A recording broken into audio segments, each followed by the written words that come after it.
un petit moment d'euphorie là pendant le jingle parce qu'on se fait des blagues avec le jingle. Vous êtes arrivé super vite. Hein. Vous avez un micro? Non. Ah ben non, c'est pour ça que vous êtes arrivé super vite. D'accord. Donc pendant qu'on vous équipe d'un micro, je me disais aussi c'est bizarre. Sandrine, on va en profiter pour présenter à ceux qui n'étaient pas là ce matin l'établissement Saint-Pierre-de-la-Mer où nous sommes accueillis. Donc nous sommes à Saint-Cyprien. Je disais tout à l'heure, c'est un village. Un village, c'est un gros village, voilà. Oui, tout à fait. 11 000 habitants. De quel point de vue on se place, mais c'est un gros village. Et votre établissement est un village dans le village. Tout à fait. Voilà, nous avons un ensemble scolaire composé d'une école, un collège et un lycée, sachant qu'ils sont bien sûr régis par le même programme, par le même projet éducatif. Et puis, nous avons 3 entités, en revanche, qui sont bien séparées, puisque l'école, le collège et le lycée ont chacun leur cours, que ce soit de la maternelle au primaire, encore une fois au collège ou au lycée.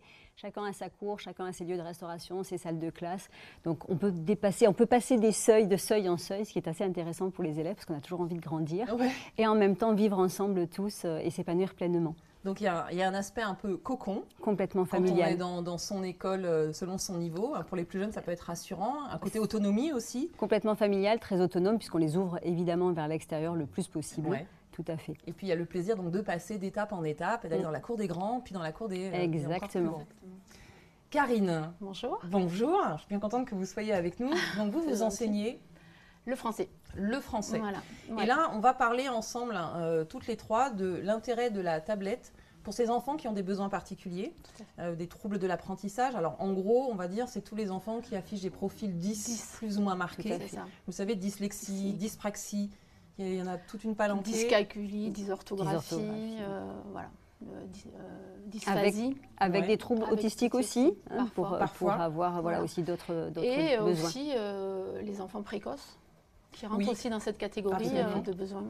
Qui ont des besoins particuliers. Exactement. C'est une autre forme de trouble parfois. C'est ça, exactement. Alors là, je voudrais juste qu'on fasse 2 précisions. La première, c'est que l'accueil de ces enfants est inclus dans le projet pédagogique de l'école. Ne date pas des tablettes. Depuis très longtemps, depuis très longtemps, tout à fait. Alors il se trouve que pour eux, comme pour tous les autres, l'outil iPad est venu consolider ou modifier les formes d'enseignement et vous allez nous dire avec quel bénéfice. Mais voilà, c'était antérieur, l'accueil de ces enfants. Tout à fait, depuis toujours. Depuis que Saint-Pierre-de-la-Mer existe, nous avons accueilli des élèves à besoins particuliers. Au départ, on a été dans les premiers à avoir même des ordinateurs en classe. L'élève amenait, alors on va sûrement en parler un peu plus, en développer tout à l'heure, mais l'élève amenait son ordinateur, il fallait se brancher, amener sa petite imprimante. Bon, voilà. Et il était forcément différent des autres. Il avait un matériel différent. Parce qu'il avait un matériel différent, envié parfois, mais pas souvent, pas très longtemps en tout cas, quand on voyait la difficulté qu'il avait de l'utiliser après aussi.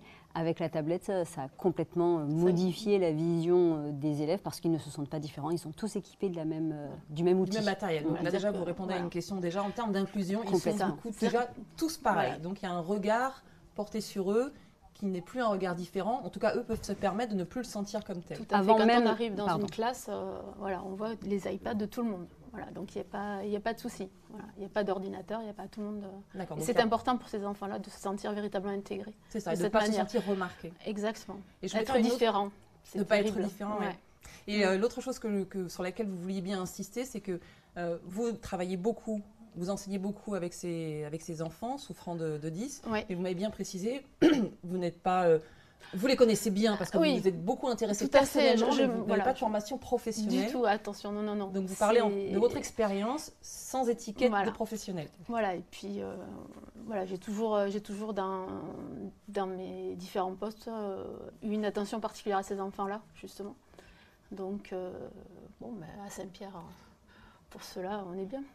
Enfants qui ont toujours existé, mais qui n'ont pas toujours été, alors j'allais dire étiquetés, le mot n'est pas beau, mais en même temps, il faut qu'ils soient valorisés, valorisés en tant que 10, ce qui leur permet souvent, on l'a vu sur certains enfants, qui sont un peu entre deux, quand ils sont dits 10, ça les rassure parce qu'ils savent qu'ils ont quelque chose qui est un petit peu différent et on va pouvoir travailler sur cette différence. C'est un diagnostic qui existe. Alors c'est vrai qu'on va, s'il y a des parents ou des gens qui ne connaîtraient pas très bien ce contexte des 10. Il y a sûrement beaucoup d'enseignants avec nous là qui savent déjà, mais je fais quand même cette précision au cas où. Pendant très très longtemps, on ne comprenait pas bien ce mécanisme, ces dyslexies, etc., dyscalculie. Dysorthographie. On ne comprenait pas bien que c'était un problème vraiment, c'est un problème de configuration du cerveau, hein, c'est un problème neuronal.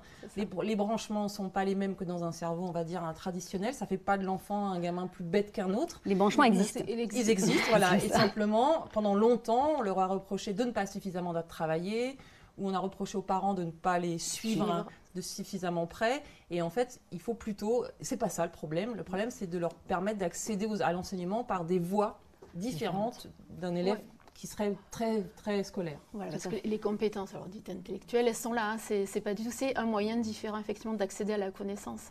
Mais ouais.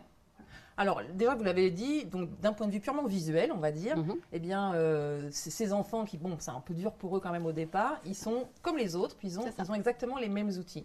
Et ensuite, ce que vous me disiez, notamment Karine, quand on a préparé ce programme, c'est que la tablette vous permet beaucoup plus facilement de personnaliser l'enseignement. Oui, voilà, puisque chaque élève qui est accueilli mais on met en place un plan d'accompagnement personnalisé, un PAP, dans lequel on définit tous les besoins de ces élèves-là. Donc, on liste, alors accompagné par des professionnels, que ce soit des ergothérapeutes, des orthophonistes, souvent les orthophonistes, des psychomotriciens, voilà, qui viennent dans l'établissement et avec lesquels on met en place ce plan d'accompagnement. Donc Sandrine en fait, le plan d'accompagnement personnalisé, voilà, on a dit, chaque besoin est vraiment, chaque élève a un besoin particulier, donc il va y avoir des constantes évidemment, mais ces constantes, on va les lister ensemble et puis on va rajouter les petites choses particulières à chaque élève. Donc c'est sous forme de papier, c'est vrai au départ pour nous. Et c'est vrai que ce papier-là, on va revenir sur l'iPad, hein. Au départ, on demandait à nos élèves d'avoir le papier dans leur carnet de bord pour pouvoir montrer à chaque enseignant. Parce que dans une classe, on peut avoir 3 PAP, 4 PAP différents. Et parfois, on ne se souvient pas, tiens, toi, tu as droit à telle chose ou telle autre, j'ai besoin de faire ça avec toi ou autre. Donc, on leur demandait de l'avoir avec eux. Pour un enfant qui est dyspraxique, tout ce qui est organisation, c'est juste très compliqué.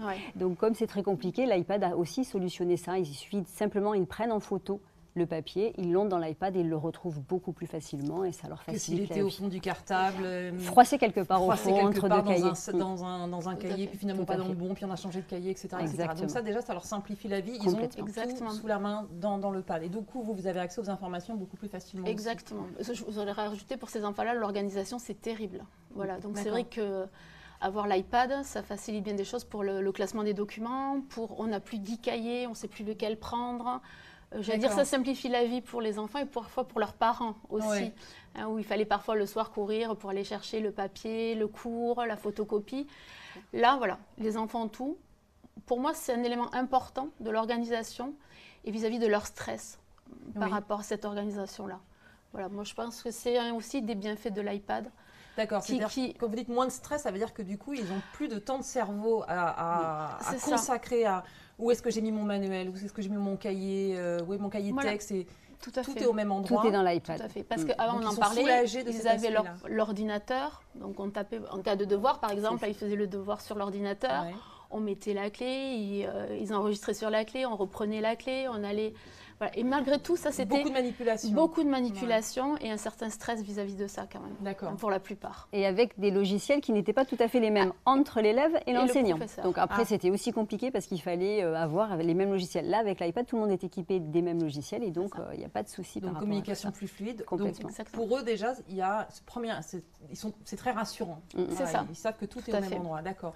Et alors aussi, on a vu, parce qu'on en a parlé ce matin, que le fait de pouvoir travailler en îlot, de pouvoir proposer des activités différentes d'un atelier à un autre dans la même classe, du coup, ça vous permet avec ces petits bouts de chou, parce que oui. Il y a des lycéens. Il y a des lycéens aussi. C'est des bouts de chou encore. Non, mais donc ça vous permet d'adapter les exercices ou les activités proposées. Tout à fait. À la façon dont eux peuvent fonctionner. Exactement. Vous pouvez différencier les enseignements plus facilement. Oui, et moi je dirais qu'ils peuvent même davantage participer. En fait, le fait d'avoir l'iPad, parce qu'ils ont certaines compétences qu'ils peuvent amener aux autres, ou ils peuvent se spécialiser dans une tâche à l'intérieur de l'îlot. Voilà, je trouve que c'est un peu plus épanouissant pour eux, ou avant, parce que les travaux de groupe pour eux sont très compliqués, pour pouvoir s'investir, intervenir, parler. Pour certains, c'est compliqué de s'expliquer. Donc là, ils sont beaucoup plus à l'aise et beaucoup plus épanouis, je dirais, et ont tendance à davantage participer, effectivement. Mais parce que quoi ? C'est parce que du coup, dans un travail collectif, ils peuvent apporter leur type de collaboration, leur manière de moins formaté dans l'apport à... Leur manière de réfléchir. Ils ont souvent, ce sont des enfants, on l'a dit tout à l'heure, qui ont souvent commencé par l'ordinateur parce que c'était l'outil. Donc ils ont des compétences véritablement en informatique que d'autres n'ont pas parce qu'ils ont développé cette compétence-là davantage. Et donc ils ont vraiment cet apport-là, on le voit pour beaucoup, vraiment un grand nombre d'entre eux. Ils ont cet apport-là au groupe. Eux, ils savent faire ça, d'autres savent faire d'autres choses. Et donc ils sont complètement valorisés et ils arrivent à expliquer, vous en avez parlé, je crois, ce matin, à l'enseignant, un certain nombre de choses que nous n'avions pas vues. Voilà, des petits tuyaux que nous n'avions pas vus. Dans un travail collectif, ils peuvent s'insérer plus facilement et évidemment, ça joue un rôle énorme sur leur estime de soi, la confiance en soi. L'épanouissement, la confiance, c'est essentiel. Et ce qui va faciliter l'enseignement ensuite. Tout à fait, complètement. D'accord. Plus le fait que vous pouvez donc personnaliser davantage les exercices. Voilà, on peut adapter. Et c'est d'autant plus important que parfois, ces besoins particuliers chez certains enfants se font ressentir simplement dans certaines matières. Et donc, dans certaines matières en particulier, on va pouvoir utiliser. L'iPad est un outil, alors on va sûrement rentrer dans les détails, mais un outil génial par rapport à ça. Un élève qui ne peut pas beaucoup écrire, parce que je sais qu'on est tous, on est professeurs de lettres, on adore l'écriture, mais pour un élève dyspraxique ou dysorthographique, l'écriture leur demande un temps considérable et une énergie considérable. Et le problème, c'est que s'ils utilisent cette énergie à ça, à la fin de la journée, vous imaginez le dernier cours, au bout de 7 heures, ils n'en peuvent plus. Donc l'avantage de l'iPad, c'est qu'ils ne vont pas être obligés d'écrire ou simplement sous forme de notes. On l'a dit tout à l'heure, prendre une photo, en photo le cours, ça leur permettra d'avoir un cours complet, mais eux auront pris simplement certaines notes, auront pu surligner des choses, auront pu travailler pendant que les autres travaillaient aussi, mais à leur manière. Et puis la touche magique AirDrop. C'est ma touche magique, l'AirDrop. Voilà, qui permet d'échanger les documents, qui permet d'échanger avec les professeurs, mais aussi entre les élèves. Donc voilà, un élève qui n'a pas eu le temps de prendre son cours peut demander aux voisins, ça se fait de manière très discrète. Et c'est admis par tous, mais moi c'est la petite touche magique, je leur dis. On pose toujours des règles, comme pour les autres élèves. Pour prendre en photo le cahier du voisin ou le cours, on demande la permission pour éviter justement que ça soit utilisé à tort et à travers. On prend en photo, on demande la permission, on prend en photo et puis après on se l'envoie les uns les autres. Il n'y a aucun problème avec ça. Et en plus avec leur PAP qu'ils ont dans la tablette, ça permet aussi de justifier. Après on l'a dit tout à l'heure, familial, donc on les connaît tous, il n'y a pas non plus de besoin. Oui, tout à fait. Et du coup, vous me disiez, Karine, en préparant ce programme, que ça permet de prendre en compte la fatigabilité de ces élèves qui peuvent s'épuiser ou être attentifs différemment dans la journée. Voilà, ou à des moments très fatigués en fin de journée, effectivement, on l'a dit, mais c'est vrai qu'il faut tenir compte de cette fatigabilité. La double tâche est parfois compliquée pour eux, c'est-à-dire écouter, prendre des notes, des attitudes très simples pour n'importe quel élève, ça devient très compliqué. Moi, ce que j'apprécie dans l'iPad, c'est que le matin, écoutez, on peut prendre son cours en tapant sur le clavier, puis au fur et à mesure, adapter dans la journée. Je prends la photo, je demande aux camarades l'AirDrop, mais je suis en situation d'écoute aussi, c'est important ce qui se passe en classe. C'est-à-dire que souvent, ils sont tellement concentrés sur leur écrit qu'ils arrivent à ne pas écouter ce qui se passe ou à perdre le fil. Oui, au lieu de se retrouver dans la situation, il faut que j'écoute le prof et que je prenne mes notes. Et ça, c'est stressant, je ne vais pas arriver au bout. En plus, ça me fatigue d'écrire. Je suis épuisée, donc je fais tellement d'efforts pour écrire que je ne porte pas attention au contenu. Tout à fait. Là, ça lui permet, en plus dans le cadre du PAP et avec la relation que vous pouvez établir, parce que vous l'avez connue, je résume pour voir si j'ai bien compris. Tout à fait. Et si j'ai bien compris le fonctionnement de l'engin, ça permet, parce que aussi c'est négocié et que vous le savez, ça lui permet de se dire là, je ne prends pas de notes, je me concentre sur ce que dit mon enseignant et je ferai un AirDrop avec mon copain pour qu'il me file et toujours de manière très, très libre. Voilà. Moi, c'est ce que j'apprécie, c'est qu'il peut moduler selon sa fatigabilité dans la journée. D'accord. Voilà, ses gestes, ses demandes. Sachant qu'en collège, quand on écrit au tableau, par exemple, parce qu'il y a des enseignants qui s'inquiètent en disant oui, mais moi j'écris au tableau, les autres sont en train d'écrire et lui il fait rien. Comment il fait rien? Donc ce qu'on leur dit souvent, ils prennent quelques notes, ils ne prennent pas tout, ils écrivent quelques mots sur leur iPad et ils sont rassurés parce qu'ils ne sont pas en train d'écrire sur leur iPad tout le cours parce qu'ils n'auront pas à la fin de l'heure la totalité. Ils savent qu'ils peuvent toujours donc se le faire envoyer par un camarade. Alors qu'au lycée, c'est vrai que comme c'est sous forme de notes, parfois ça leur demande c'est quand même beaucoup plus compliqué. C'est rare où on marque tout au tableau, donc c'est vrai que... Mais ça, c'est bien quelque chose, donc, quand vous décrivez ce mode de fonctionnement, c'est bien quelque chose qui a été donc, discuté avec l'élève, qui sait qu'il a... Voilà, vous en avez parlé avec lui. Oui, tout à fait. Il le sait, dit, tu as le droit, à un moment donné, de ne pas tout prendre en note, tu sens que tu t'épuises. Lors des mises en place des PAP. C'est le rôle du PAP, c'est le rôle de la mise en place du PAP. Les parents savent aussi Les enseignants, bien sûr, sont au courant, mais les parents, l'élève savent ce qu'il peut faire et ce qu'il ne peut pas faire. Et l'élève est présent à ce moment-là. C'est important qu'ils l'entendent aussi, parce que souvent, ils ne se donnent pas le droit de le faire. Donc c'est important aussi qu'ils entendent de la part de l'adulte, non, tu es en difficulté, tu as le droit de prendre une photo, tu as le droit de demander au camarade son document, il t'envoie l'airdrop, donc ça lui laisse aussi, il est plus rassuré. Ce que ça va être très rassurant de se sentir diagnostiqué, compris, écouté et qu'on lui propose des solutions. D'ailleurs, certains élèves, tant qu'ils n'ont pas le PAP, ils ne le font pas. Ils ne le font pas, ils arrivent parce qu'on le renouvelle à chaque début d'année, chaque début d'année scolaire. On réajuste toujours pour voir si ce qui a été, ce qui n'a pas été, pour voir s'il faut rajouter des choses, en enlever. Ça, on prend aussi évidemment l'avis des médecins tous les 2 ans au minimum, mais on réajuste tous les ans. Ça, c'est vraiment important aussi, parce que de classe en classe, il faut qu'on puisse faire évoluer les choses. Et puis eux, ils évoluent aussi par rapport à leur handicap aussi. Alors on est bien d'accord, on le disait ce matin, l'outil il est super, vous êtes totalement converti, vous trouvez que c'est un super outil, mais on est bien d'accord, vous dites la même chose, il faut d'abord qu'il y ait un projet pédagogique. C'est ça. Avec les PAP si nécessaire. Et puis ces PAP sont et l'outil vient servir le projet. Là. Et eux, surtout, bien les aider. Tout à fait. Et c'est cadré parce que même ces photos, c'est toujours sous l'égide du professeur. C'est ça. On parlait aussi tout à l'heure de l'organisation. Pour les élèves, souvent, on écrit en collège ou en lycée les devoirs vite à la fin de l'heure. Les élèves n'ont pas le temps d'écrire parfois, et encore moins quand ils ont ces besoins particuliers. Donc là aussi, ce qu'on fait, c'est que parfois, en fin de journée, on leur donne l'autorisation juste avant la récréation ou juste avant de partir, de prendre en photo le cahier texte du copain. Ça prend 30 secondes, ils prennent en photo le cahier texte du copain, ils savent qu'ils ont tous les devoirs à faire pour le lendemain sans problème et sans souci, et les parents sont rassurés aussi. Sont rassurés, ce que je disais. Ils n'ont pas besoin de courir. De vérifier. Donc il y a un aspect très transparent et qui paraît, j'ai l'impression, ça doit être super parce que c'est très transparent, c'est oui, j'ai le droit. Et du coup, est-ce qu'ils n'en abusent pas? Non, pour le moment pas du tout, parce qu'en plus ils savent que c'est un vrai outil pour eux. Il y a les élèves qui sont tuteurs aussi derrière, qui vont prêter le cahier texte, qui sont contents aussi d'avoir ce rôle-là. Participer. Tout à fait, oui. Et là, depuis que le one-to-one a été... parce que du coup, quand la tablette n'était que pour l'enseignant, le bénéfice était beaucoup pour l'enseignant. Avec le one-to-one, donc vous avez vu, est-ce que vous avez l'impression que vos petits bouts de chou, vos grands bouts de chou 10, ils progressent plus vite? Est-ce que vous sentez une différence? Que ce soit plus confortable, je comprends, mais est-ce que dans l'enseignement ou l'acquisition des enseignements, est-ce que vous voyez une différence? Je pense au niveau de l'autonomie. De l'autonomie, de l'estime de soi. De l'estime de soi, de la confiance, de la confiance. De l'épanouissement, de voir qu'on peut participer. Comme on a dit au départ, ils ne sont plus différents. C'est ça. Ils ne sont plus différents ou alors avec une différence positive. Et donc forcément, ça fait toute la ça fait vraiment l'intérêt. C'est ça. C'est pas mal. Il y a plein de questions sur le chat, là, c'est vrai. Les mains qui défilent. Donc on va y aller tout de suite si vous voulez bien. Ouais. Y a-t-il des applications spécifiques pour les 10 ? L'iPad fait déjà beaucoup de choses. Oui, alors en fait, là, avec l'iPad, il y en a une que l'on utilise beaucoup pour moi qui est importante, c'est Notability. Parce que Notability, c'est un classeur dans lequel ils peuvent classer les cours et en même temps, il y a une fonction où ils peuvent taper leurs cours. Agrandir, parce qu'un enfant dyspraxique, la tenue de stylo est parfois difficile. Donc là, il suffit simplement d'agrandir l'écran, de pouvoir taper, d'entourer, etc. Ce que je trouve intéressant pour les enfants dysphasiques qui ont un souci pour s'exprimer, ils peuvent parfois prendre plus de temps pour s'enregistrer.